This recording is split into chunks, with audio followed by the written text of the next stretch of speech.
This is Glenn Hauser with World of Radio 2279.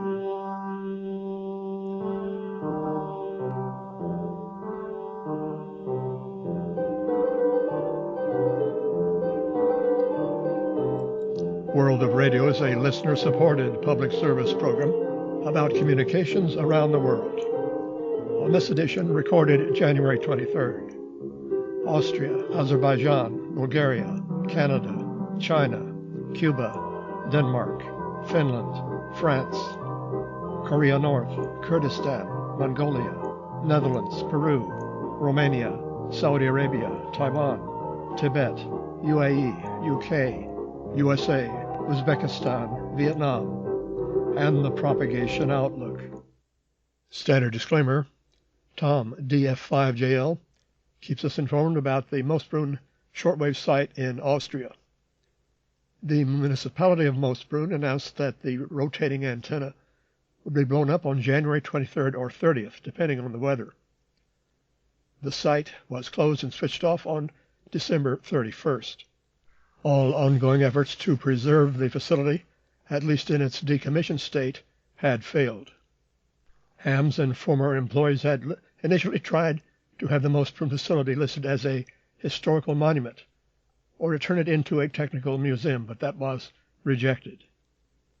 The demolition announcement came as a surprise to everyone involved, scheduled for January 23rd around 2 p.m. But on the 23rd, Tom reported the blasting was initially postponed until January 31st due to technical problems. Leslie Illingworth in Bremerhaven has more about this from digitalfernsehen.de.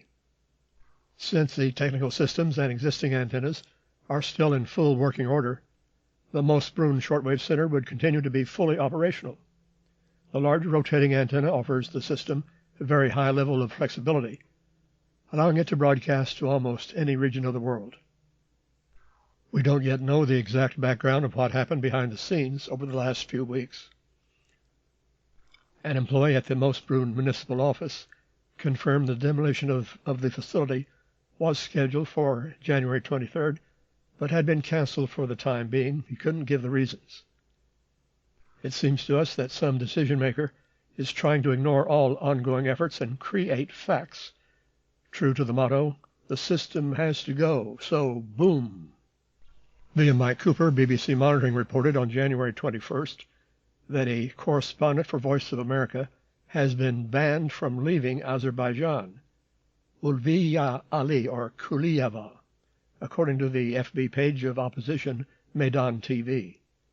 She revealed the travel ban following her questioning at the Baku City Main Police Department in connection with a Meydan TV case. She only became aware of the ban after inquiring about it herself. She said it violates my right to free movement and is a threat to my journalistic activities. Radio Bulgaria is long gone from shortwave itself, but according to the website bnr.bg via Yimbir Gaviria, they are offering 2 series of QSL cards for this year celebrating the beauty of Bulgaria. The first set, 6 postcards highlighting famous landmarks, and the second set showcases 12 lesser-known picturesque locations across the country. Available for listeners who submit reception reports. Alexander Myatlikov in Ukraine explains, the station verifies reports even for online listening, which is not okay for many, but that's a different story. The series of 6 QSLs are for online listening, while the 12 QSLs are for their medium wave frequency 200 kilowatts on 576 and for FM. Each of the 6 QSLs requires 3 reports for each month, like 3 for January and 3 for February. You can send your reports by email to reception.report@bnr.bg. Apparently this does not apply to Spaceline, Bulgarian shortwave relays of stations elsewhere. Lance Vinta of RadioInsight.com reports on January 21st about Vancouver, BC stations. 980 CKNW will move to 730 on Monday, February 24th. 730 CFGO began simulcasting CKNW last June. following the end of its all-traffic programming during chorus cutbacks. The move of CKNW to 730 is said to better service our Vancouver listeners and provide wider, more accessible coverage in downtown Vancouver and the Lower Mainland. Both stations currently operate with directional 50-kilowatt signals day and night. Ryan Barber, VA7BFR, tells me January 18th, the Wooden-Weber at Masset, BC appears to be getting some upgrades. That's a very fancy antenna. He says the crew has been replacing posts of the outer ring, a slow-going process. Walt Somanin, who has his own private antenna farm nearby on Haida Gwaii, has also been observing this. He says, except for 2 Canadian sites, here and in Gander, Newfoundland, all these FRD-10 network stations have been decommissioned around the world and dismantled.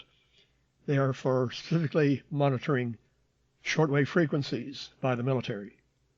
Canada Non, Tony Pavic provides the next programs of his Pop Shop radio program. The theme is Glam Rock, Saturday, 25 January at 14 UT on 6160 via Vincent, Germany, and Saturday at 23 on 3955 and 9670 from Channel 292. Sunday the 26th at 20 on 3975, and finally Monday the 27th UT at 02 on WRMI 5950. And looking ahead, Tony Pavic says the February transmission on Wednesday, February 12th, that's the day it starts, will be love songs for Valentine's Day. And in March, the week of Wednesday, 19 March, American, British, and Canadian pop singers in German. However, another program, Canadian Content Radio by Sean Welsh, has gone on hiatus indefinitely, he says. The final broadcast for now was Thursday, January 23rd at 8 p.m. Eastern on WRMI 9395. Maybe also from Canada, and Anti-Drumpf Pirate on 6925 USB, Tony Pavic heard, UT Tuesday, January 21st, starting at 0140. Until off at 0212, a somewhat humorous Anti-Drumpf Pirate calling itself Radio Canada International, complete with RCI interval signals and IDs, jabbing at Drumpf over his Canada as 51st state comments, including the song, I Don't Want to Be an American. China, Tony Pavic also reports, over the past few weeks of monitoring CRI, I note that just as it has music only in German, Hungarian, Polish, and Portuguese transmissions, a similar thing has occurred to their Russian output. While it has not gone all music, they seem to be repeating a feature about tofu and its history, certainly on an every-hour basis between 12 and 16 UT every day on all frequencies. It seems like China Radio International in Russian has gone all tofu all the time. Yummy. Alex Myatnikov in Ukraine explains, this situation with repeats has been seen for over 3 years now, since around the time those services switched to music. The current set of programs is repeated for over a year. In the previous years, there were different programs, but they were also repeated. The only exception is New Year greetings from Xi. All that seems quite stupid to me, as they could at least relay CGT and Russian TV channel audio on shortwave. However, if they can afford to repeat the same stuff, let it be. CRI, Romanian, Czech, Bulgarian, Serbian, Croatian are also music only. CRI Albanian relays Radio Ijani, their Albanian project, also present in Albania on FM. One of those music-only broadcasts is the Portuguese service via Cuba at 23 UT on 13650. On January 17th, Rick Barton in Arizona tuning in then, at first was hearing something in English sounding like an American preacher, but then it was blocked by the Chinese music. As for Radio Havana Cuba's own shortwave broadcasts, hardly anything survives, but January 22nd at 1615 and other mornings on 15230, I hear some dead air. So this is apparently an RHC frequency. David Potter in Gainesville, Florida, still hears them sometimes on 6,000 kilohertz, irregularly in Spanish between midnight and 01 UT, such as January 7th, and again on the 17th. Manuel Mendez in Spain says that Denmark's World Music Radio seems to have been out of the air for several days on 5930, not heard on January 15th, 16th, or 17th. However, on the 17th, it was strong at 1810 on 15700. Jorge Garzon in the British CS Club replies that their antenna is faulty. In Medium Wave Echo of the Arctic Radio Club, Jorma Mentilä reports about Finland, 963 kHz. Alpha Media Group broadcasts from Pori to Russia are delayed. Traficom license was granted on the 8th of November. However, the 600 kilowatt AM station in Pori has been unused for 12 years since 2013. The transmitter was found to be in poor condition. Repair and maintenance will take more time and money. Ben Dawson wonders what's the make and model of the 600 kilowatt box. Mauno Rito replies Brown Bovary from 1987, but I did not find the model. Alexander Myatnikov in Ukraine says, instead of trying to run such a big and dubious project, it would be more wise for them to broadcast via Estonia's Radio Eli, 1035 kHz up to 200 kilowatts, as done by many others. TWR in Russian and Belarusian, Voice of Hope in Russian and Ukrainian, Missionswerk Friedensstimme, Ministry on shortwave from 2003 until 2020 via Germany, The Voice of Martyrs, both in Russian, etc. In darkness hours, Eli is well heard across all of Eastern Europe. And Kai Ludwig says the BBC is or was supposed to lease airtime on 963. It would also be a good relay for Deutsche Welle and RFERL. About World Radio Day, February 13th, as mentioned last week, and Radio France International inviting listener comments by February 1st, even though they refuse to broadcast any English on shortwave. Henry Mensch says the program The Sound Kitchen is now distributed as a podcast.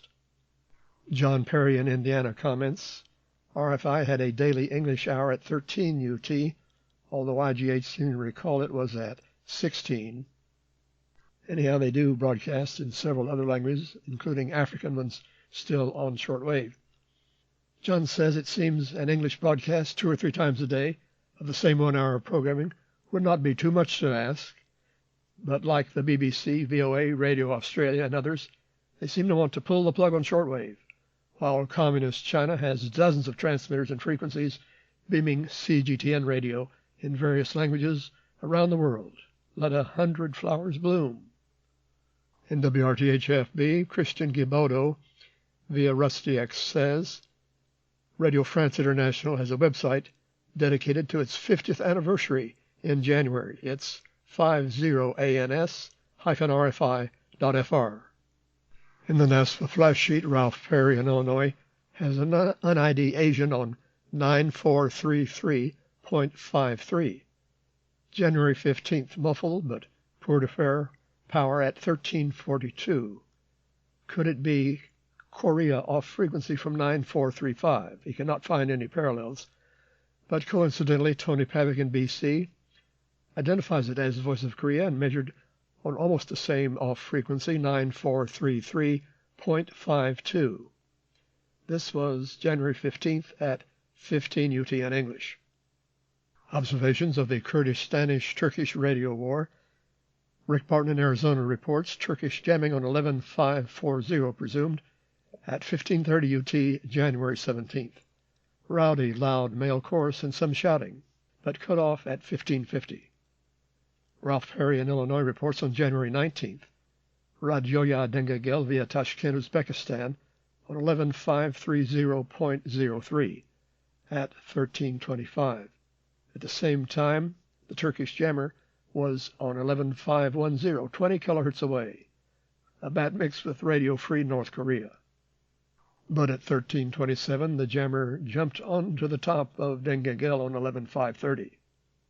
On January 20th, Wolfgang Büscher reported Dengagel on exactly 11550 at 1040, while the jammer was on 11525.013. Alex Myatnikov says Dengagel is definitely via Armenia. And more reports on January 21st by Wolfgang Büschel. Dengagel was on 11539.997, the Turkish jammer on 11535.0 .011 around 1430 UT.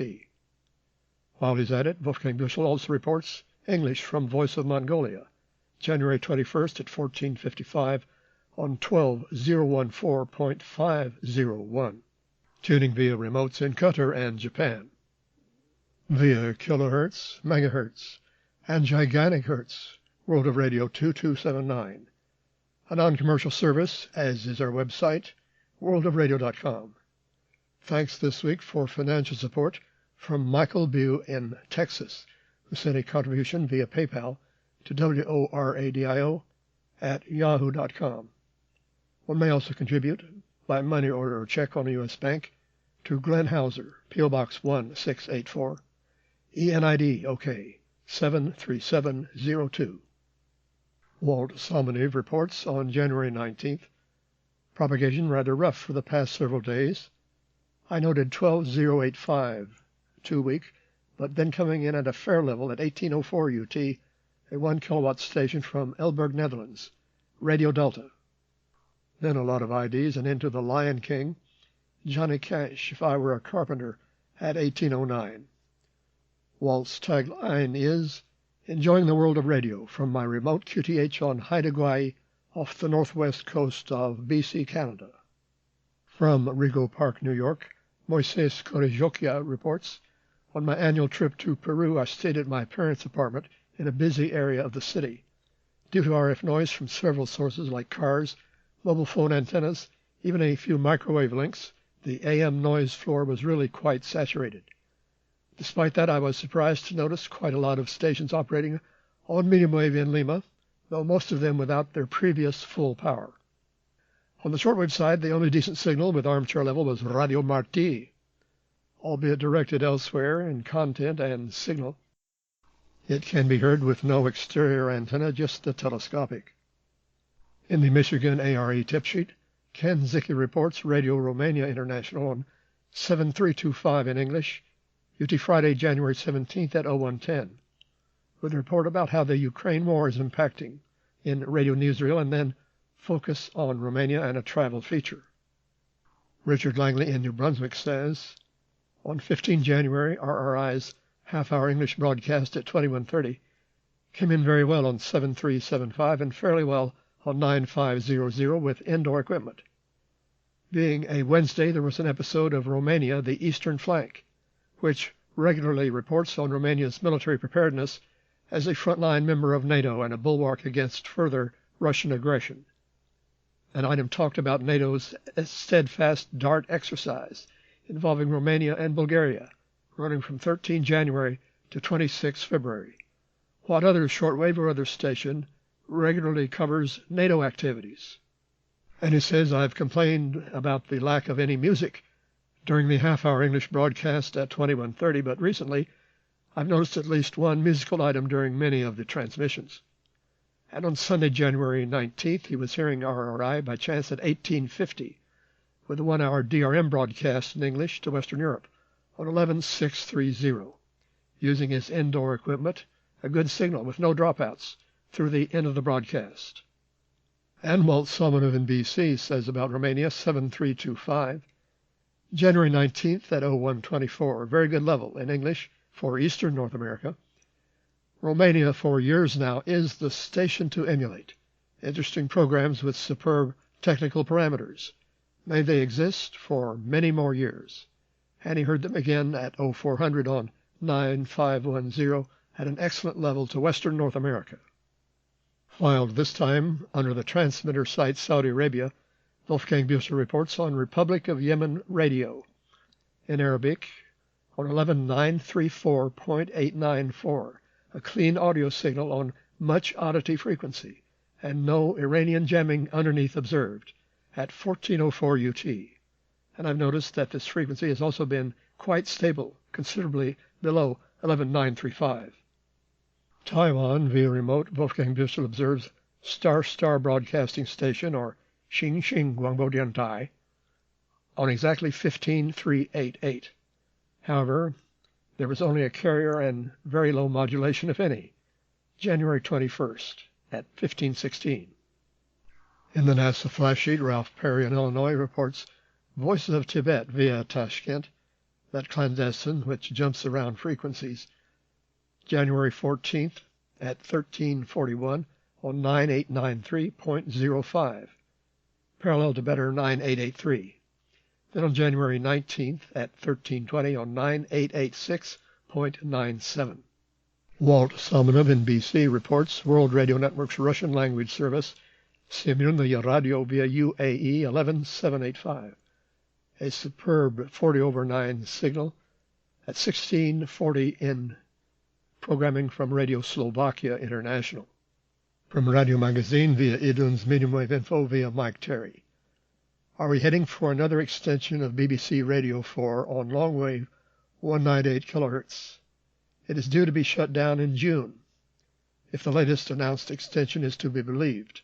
This has been negotiated by the energy industry, which relies on the BBC to transmit the Economy 7 telecom signal.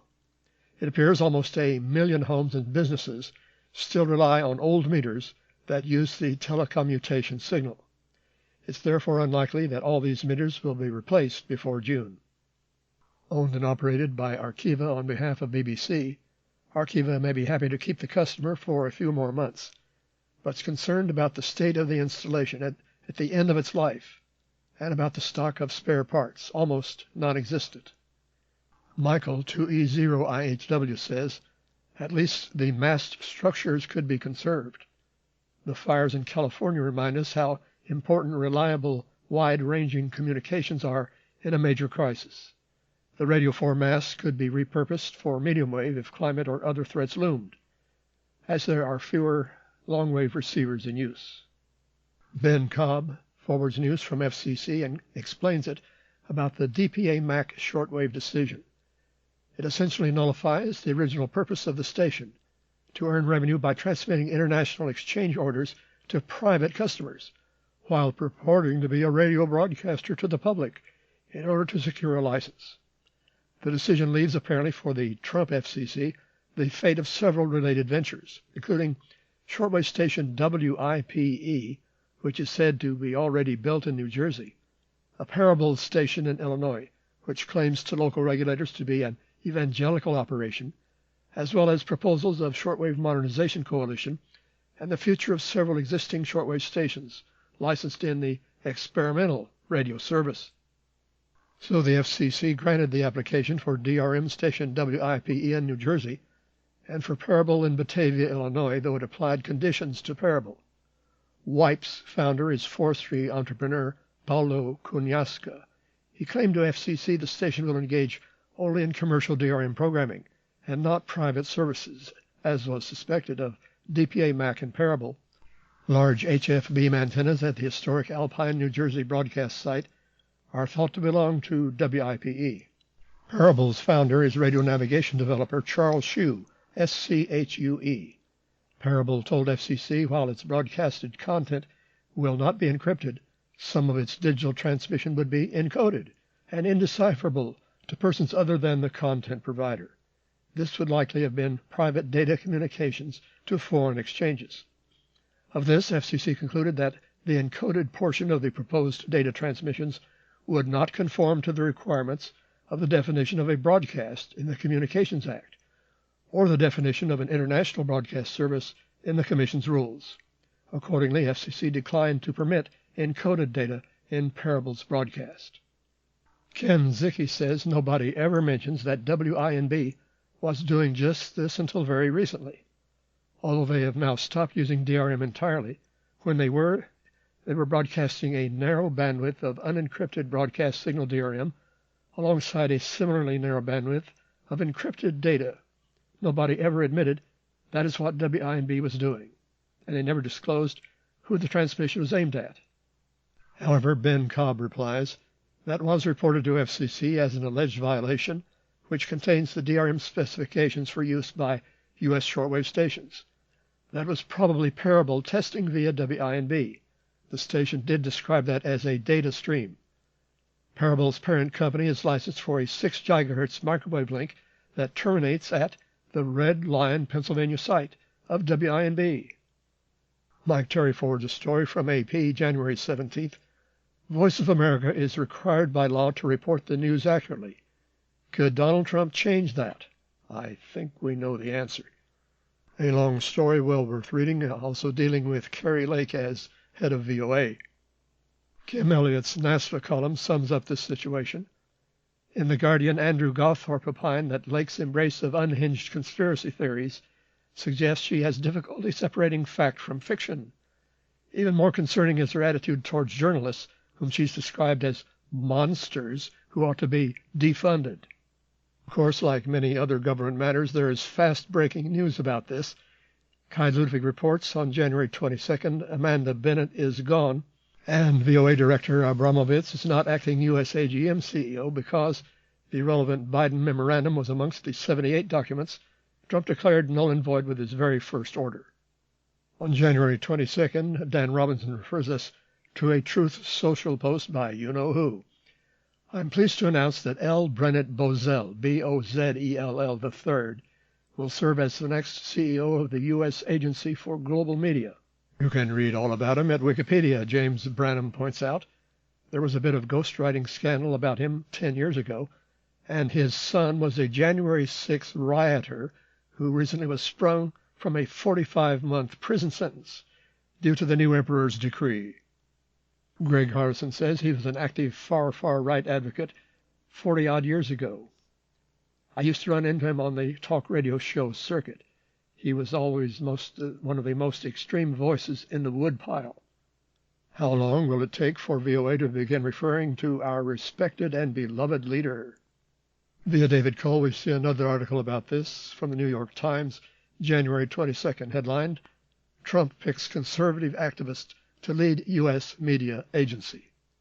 Earlier in the World of Radio group, there was quite a discussion about the accuracy of worldwide audience figures claimed by USAGM. Dan Robinson says anyone who just swallows these audience claims without questioning language and methods used to arrive at ever-increasing numbers should check to see that they still have their wallets. Last week we reported that outgoing FCC chairwoman Jessica Rosenworcel had dismissed complaints against ABC, CBS, and NBC for 2024 election coverage. But now her successor, Brendan Carr, has reinstated those complaints. John Filiozzi refers us to an article about this in The Guardian of January 22nd. And there's another story about this from Reuters. Uzbekistan, Wolfgang Büssel reports a much odd frequency of Tashkent, broadcasting Voice of the Wilderness in Korean, at 15:30 UT, January 19th, 9329.936. And he reports Voice of Vietnam on an exact frequency for a change, 12020 even, at 14:56 UT, January 21st in Indonesian. The propagation outlook from SWPC issued January 20th. ANKNSC is peaking at 20 and 5, January 31st to February 2nd, and February 13th. Only 5 and 2 until the 31st, but then more than that, including 15 and 4, 12 and 4, 18 and 5, and so forth. Solar flux peaking at 245, January 27th to 29th, and down to 185 by February 11th. For much more info, consult our website, worldofradio.com. With many thanks to all our stations and contributors. Hoping you'll hear me again next week, Glenn Hauser concluding World of Radio 2279 with a standard disclaimer.